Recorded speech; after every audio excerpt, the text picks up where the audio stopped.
Pemirsa, kita akan dalami terkait dengan bagaimana penangkapan terduga teroris DE di wilayah Bekasi, Jawa Barat ini yang juga ternyata berakibat atau berdampak pada penggerebekan dan juga penggeledahan. Dan malam hari ini kita sudah tersambung via sambungan Zoom bersama dengan Bapak Ahmad Nur Wahid selaku Direktur Deradikalisasi BNPT dan juga Al Haidar selaku pengamat teroris. Kita juga tersambung melalui telepon dengan Bapak Joni Martinus selaku Vice President Public Relation PT KAI. Saya sapa terlebih dahulu sebelumnya. Selamat malam Bapak-Bapak. Ya, selamat malam Mbak Fani. Baik. Malam, Assalamualaikum warahmatullahi wabarakatuh. Baik, Pak Joni lewat sambungan telepon juga sudah cukup jelas ya Pak ya tersambung. Ya. Baik, saya harus ke Pak Joni terlebih dahulu. Pak Joni, ada tanggapan tersendiri dari PT KAI mengingat ini adalah atau DE ini kabarnya karyawan dari PT KAI, betul? Ya, terima kasih Mbak dan terima kasih semuanya. Selamat malam. Jadi memang perlu bisa kami sampaikan bahwa yang bersangkutan adalah pegawai PT KAI ya. Beliau berdinas di Stasiun Jakarta Kota dan bekerja sudah lebih kurang sekitar 7 tahun. Artinya beliau masuk kerja di Kereta Api Indonesia ini pada tahun 2016 dan tugas sehari-harinya beliau adalah sebagai petugas langsir. Petugas langsir itu adalah petugas yang melakukan pekerjaan menyusun rangkaian kereta api, kemudian memindah-mindahkan rangkaian kereta api, termasuk juga melepas lokomotif jika rangkaian tiba. Lokomotif dilepas untuk dilakukan pemeriksaan dan misalnya pengisian bahan bakar. Dia sudah berdinas 7 tahun. Itu seperti itu gambaran dari yang bersangkutan. Oke, baik. Pak Joni, selama 7 tahun bertugas di PT KAI tersebut, ada gerak-gerik yang mencurigakankah? Bagaimana bentuk sosialisasi yang bersangkutan ini setiap harinya begitu? Ya, kami tadi sudah melakukan pendalaman, terus juga melakukan pengamatan terhadap lingkungan dan teman-teman kerja dari yang bersangkutan. Nah, dapat kami sampaikan bahwa dalam soal kedinasan si DE ini selalu berdinas sesuai dengan aturan atau SOP. Jadi yang bersangkutan ini tidak pernah ada masalah dengan kedinasan. Dan yang bersangkutan ini selalu tertib, tidak pernah meninggalkan dinas tanpa keterangan. Okay. Kemudian juga secara keseharian dapat kami sampaikan juga dari hasil pemantauan kami tadi ke Stasiun Jakarta Kota bahwa dalam kesehariannya yang bersangkutan ini pembawaannya itu normal saja seperti kebanyakan pegawai. Artinya dia berbaur dan berinteraksi dengan rekan-rekan kerjanya seperti layaknya pegawai lainnya. Oke, baik. Baik, jadi tidak ada yang mencurigakan atau ciri-ciri yang biasanya didapat begitu dari seseorang yang terafiliasi dengan organisasi terorisme tidak terlihat begitu ya di sosok yang bersangkutan. Baik, kalau begitu saya beralih kepada Pak Ahmad. Untuk pengintaian atau katakanlah penelusuran terhadap sosok yang bersangkutan ini juga dilakukan oleh BNPT bekerja sama dengan kepolisian begitu, Pak Ahmad? Ya, jadi kalau untuk penangkapan DE ini yang pertama saya apresiasi ya, ini kategorinya sukses besar dalam penangkapan jaringan terorisme. Akan tetapi kita juga menjadi suatu sangat memprihatinkan ya, karena tersangka DE ini ternyata tidak hanya sebagai tersangka biasa, tetapi dari barang bukti yang disita itu menunjukkan barang bukti yang sangat banyak, baik itu senjata rakitan maupun yang lainnya, termasuk buku-buku ya ataupun referensi-referensi yang menjadi pegangan yang bersangkutan, di mana persis mirip seperti tersangka-tersangka teroris yang lainnya, di mana terpapar paham-paham eksklusivitas dan takfiri ya.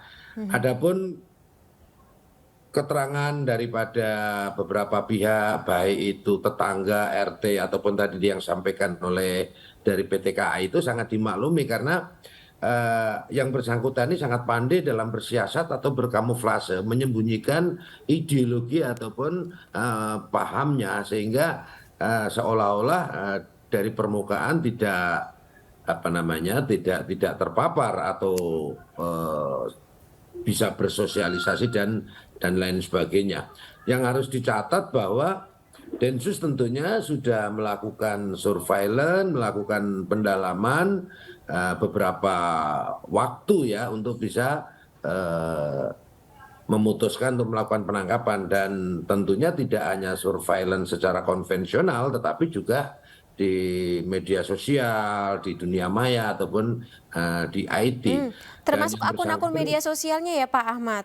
ya, ya. Jadi di akun-akun media sosial kan sangat terbukti bahwa yang bersangkutan tidak sekedar terpapar, tapi Oke. sudah semacam ideolog ya, karena menjadi influence untuk melakukan baiat-baiat dengan Amir ISIS atau afiliasinya kalau di Indonesia itu Jamaah Ansarud Daulah ya, di Oke. mana untuk melakukan update ya baiat terhadap Amir Wah, ISIS ya, baiat yaitu ya bahkan? Al-Husain Al-Quraisy. Nah, ini sudah bukan lagi tersangka biasa, tapi ini bisa dikategorikan sebagai, di samping pelaku sebagai ideolog, tapi juga mendonasi, kemudian juga apa namanya mentransformasikan secara ideologis, termasuk juga mempersiapkan peralatan-peralatan, dan yang bersangkutan sudah 2 kali melakukan Iqdat ya, latihan-latihan perang, persiapan-persiapan di Gunung Gelis di daerah Jawa Barat. Wah, oke. Saya harus konfirmasi ke Pak Joni.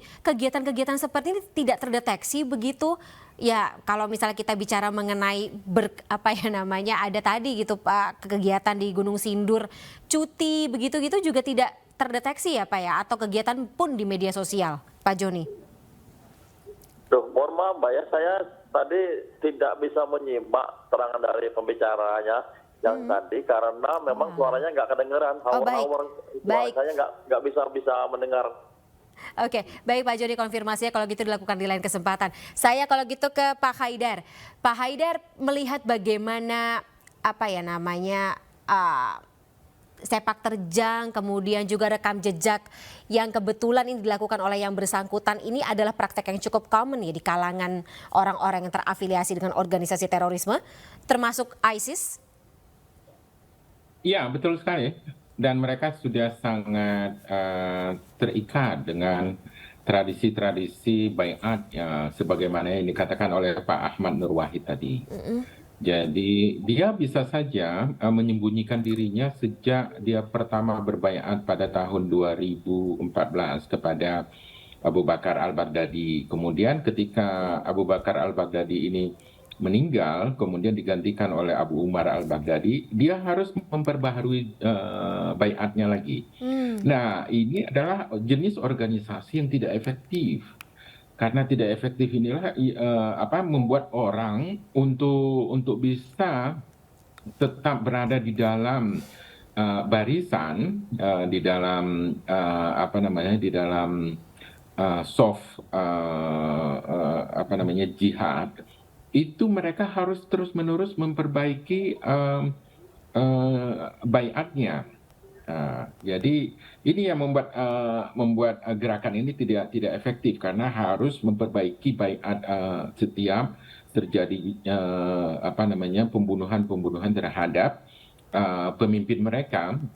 Jadi seharusnya itu organisasi yang pragmatik dan ekspresif itu adalah baiatnya itu bukan kepada organisasi, bukan kepada individu, tapi kepada organisasi. Jadi misalnya harusnya kepada negara Islam ISIS gitu kan. Jadi bukan kepada Abu Bakar Al-Baghdadi kemudian meninggal, kemudian harus berbaharui lagi dengan Abu Umar Al-Baghdadi, kemudian harus begitu meninggal lagi harus berbaharui lagi dengan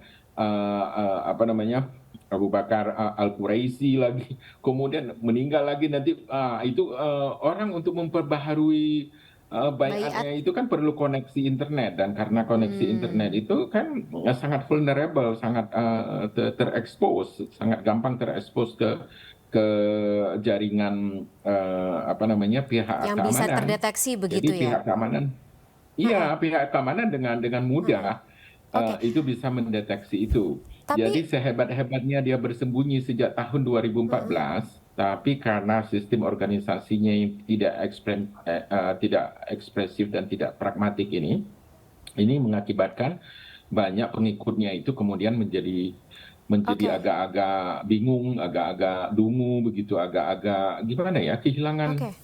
kehilangan orientasinya, dislokasi, disorientasi, Oh. disposisi gitu jadi. Oke, saya tapi sedikit bingung gitu Pak Haidar kalau misalnya bicara mengenai logika.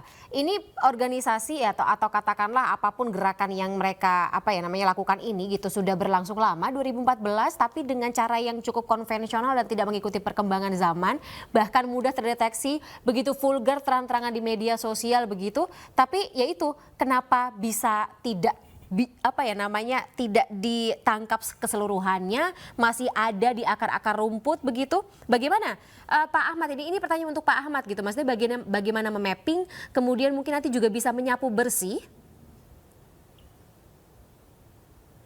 Apa kesulitannya Pak Ahmad, tantangannya begitu?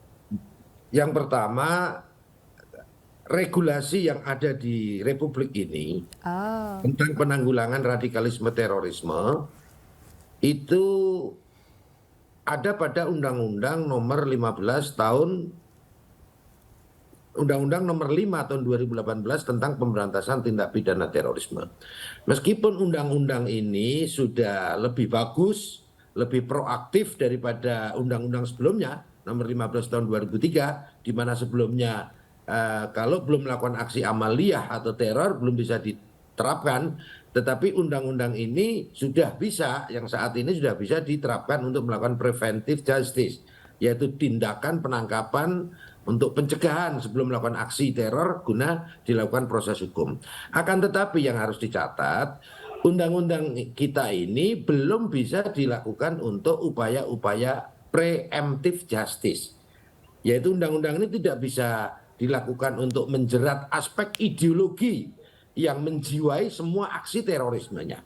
Ya, sehingga kita tentunya banyak kendala di dalam upaya-upaya pencegahan. Meskipun undang-undang ini sudah mengamanahkan kami, BNPT, Densus, dan stakeholder terkait untuk melakukan upaya-upaya pencegahan dari hulu, ya, oke. yaitu mulai dari paham radikalismenya, baru hilirnya, yaitu law enforcement terhadap tindakan-tindakan terorismenya. Tetapi sekali lagi, ya, dengan